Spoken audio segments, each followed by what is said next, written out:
The government is set to publish legal advice into the Commons investigation over whether or not Boris Johnson misled Parliament. So this is, of course, over Partygate. Now, the advice from QC Lord Panic, nobody panic anyway, reportedly says that the Privilege Committee investigation is, quotes, unfair and fundamentally flawed. So the Privileges Committee will decide if the Prime Minister committed contempt of Parliament, which is obviously a very, very serious accusation. And this was when he told the House there were no lockdown-busting parties in Downing Street. So Lord Panic's legal advice may strongly criticise this process. It cannot stop the inquiry, but our soon-to-be ex-Prime Minister could be suspended from Parliament or even lose his seat if they rule against him. So it would, well, essentially end Boris Johnson's political career, what's left of it anyway. But there's lots for us to pick apart when it comes to this particular story. And here to do it with us is columnist and senior GBNews contributor Tim Montgomerie and former Labour Party advisor and writer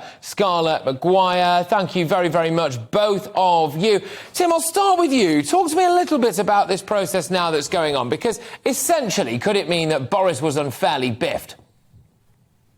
Yeah, and I think this inquiry already, Patrick, is controversial. All of these inquiries that happen in Parliament are controversial, because effectively you have MPs judging other MPs, and we know that MPs are often very political. And the committee that is judging Boris Johnson is chaired by Harriet Harman, former deputy leader of the Labour Party. There is a mixture of different political views on the panel, on the committee, but generally, is Boris going to get a fair trial from MPs who've rejected him publicly? And now we have this... Sorry. No, carry on, Tim, carry on. And now we have this legal ruling, really, which is quite rightly saying that the committee decision not to look at the intent of how Boris Johnson may have misled Parliament is unfair. Now, if I tell you a lie or tell you an untruth, there is a big difference between me saying that knowingly and actually making a mistake, telling you an untruth without actually, being fully aware of the facts at that time. And the committee's failure to make that distinction is what Lord Panic has rightly said isn't good enough. Yeah, well, Scarlett, I'll bring you in now. Thank you very much, of course, former Labour Party advisor and writer Scarlet MccGwire. What Lord Panic seems to be saying, as far as I'm concerned, is that when you're plonked on the spot at things like Prime Minister's Question Time, often grilled by someone who is as well a trained lawyer, lest we not forget, then potentially you might trip up a little bit, and there's a difference between deliberate lying, I suppose, and not necessarily always getting your facts right or being put on the spot, a human error, as it were. Scarlett, your views on that? Look, this happens quite often for ministers. I mean, not very often with the Prime Minister. And what happens is they find out they made a mistake and then they rectify it afterwards. Boris Johnson didn't do that. Boris Johnson doubled down and went on saying that no rules had been broken. At any time, he could have gone to Parliament and said, even written to Parliament, you don't have to go in person. He could have written to Parliament and said, I made a mistake. I now understand that the rules were being broken. He didn't do that. That was his decision, his choice. Perhaps he still thinks that that's true. But this is how that works. It's not about intent. It's about what you did. Yeah, OK, all right. I mean, I suppose as well, though, Tim, just to bring you back in now, GBNews senior contributor Tim Montgomerie, Boris Johnson wasn't actually particularly heavily fined at all when it came to these parties. So, if you look at it now, I understand what Scarlett's saying there, which is that maybe he could have come clean sooner. But it doesn't appear there was that much for him to come clean about at all, does it? Well, and that, of course, is his defence. Lots of viewers may not agree with his defence, but he genuinely thought that a lot of the gatherings that took place in Downing Street were within the rules. And, of course, many people protest about that still. It's been a debate that has gone on and on and on in this country. But you're quite right, Patrick. The Metropolitan Police investigated this thoroughly. Sue Gray, the senior independent civil servant, investigated it too. And as you say, the Met Police only made one fine, and that was for the famous, birthday cake gathering. Yeah. And so I disagree with what Scarlett's just said, really. I think Boris Johnson genuinely did, believe that he was within the rules, and the Metropolitan Police, except on one occasion, agree with him. Scarlett, how do you feel now about the idea that potentially the public would quite like, or certainly Tory voters anyway, I should say, would have probably quite liked Boris Johnson back? There's polling to suggest that they're not particularly enamoured when it comes to either Liz Truss or Rishi Sunak, and arguably Boris has never looked better. Yeah, I think in retrospect that's very easy, and certainly if you're comparing him to Rishi Sunak and Liz Truss, there is a problem. Can I take what Tim said? Please do. What we're talking about is not whether Boris broke the rules, but whether the rules were broken.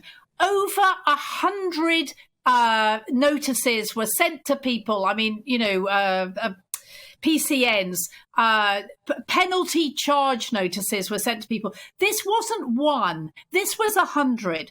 Boris might have not understood what a party is, which is a problem. But it is certainly true that there were parties going on there, and at no stage did Boris say, I got it wrong. Scarlett, can I just pick you up on something there? I do take your point, OK? And yes, I understand that logically, to an extent, it may be difficult for people to believe, A, that Boris Johnson doesn't know what a party is. I think anyone who's ever met him knows that Boris Johnson probably does know exactly what a party is. But Labour Party seems to be very keen for sticking up for people like, very busy working single mums who might not always know what their kids are getting up to. And when their kids are getting up to a little bit of mischief, does the single mum always cop it? Boris Johnson was busy running a country during a time of national crisis. Can you really expect him to have known every single thing that was taking place by his quotes-unquote pesky little kids, although in terms of Boris Johnson that's maybe an unfortunate turn of phrase, downstairs in Downing Street? You can't have it both ways, Scarlett. No, just hold on. I mean, this has got nothing to do with single mothers. Well, no, it's the analogy, isn't it? It's the analogy, Scarlett, isn't it? Because hang on a minute, if we can say, well, hang on, look, people are very busy and they can't be in control of everything in their own lives. They don't know everything that's going on in their own homes, for example. Well, we're holding Boris Johnson to an unbelievably unattainable standard, surely. No. All we're asking is that when he discovered that there were parties, that he said, I got it wrong. He never said that. There were parties. I mean, come on. There were parties on an industrial scale. They were bringing in alcohol in suitcases. I mean, this was like no other place in Britain, as far as we know, during the pandemic. All we're saying is that Boris should have said, yes, there were parties going on. Clearly, he didn't realise, we've seen the photos, he didn't realise that lots of people standing around with alcohol in their hands was a party. There was a problem. I mean, somebody should have told him. He might have been running the country. He did have a lot of advisors. There was the head of the head of his office who invited people to a party by email. He should have said, I mean, that guy should have said... a little bit, some would say, a little bit like a very similar incident in Durham that took place that involved some curry and a few beers. I believe it was a greasy night, it was called, not just because of the curry. But, Tim, I'll bring you back here. Let's just move it on a little bit, OK? So, is there any possible route back for Boris? I read a rather interesting report today in the Times that Boris Johnson might be saving up a little bit of money at some point and potentially running for Prime Minister again in the future. Do you think that ship sailed? I hope it sailed, because while I disagree with what Scarlett's been saying about partygate, I think if you look at his record, high taxes, continuing lockdown way too long. We've just been talking about, earlier on in GBNews, talking about the Channel crossings being out of control. His record's a poor one. But I certainly don't rule him, wanting to come back. He's certainly not quashed the speculation about him, being a Prime Minister again.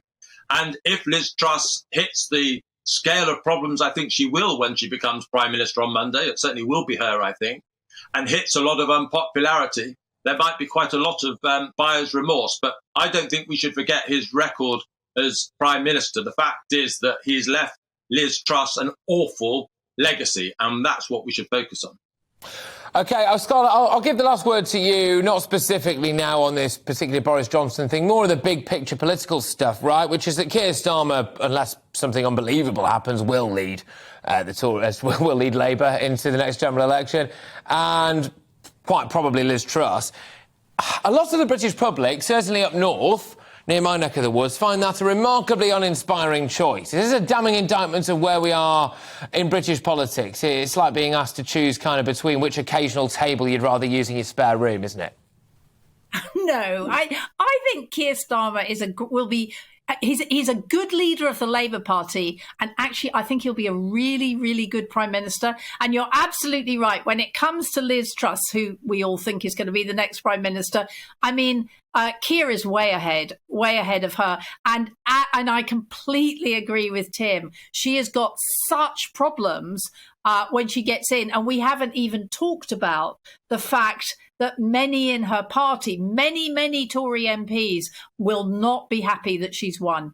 So well, we've already had a Tory Lib Dem coalition. I think Keir will be fine. Yeah, well, OK, all right. Well, you're very much a big red glass half full there, I can see. But no, that's exactly what we wanted. Look, thank you very, very much, both of you. Great to have a debate to start the show, especially on this particular issue.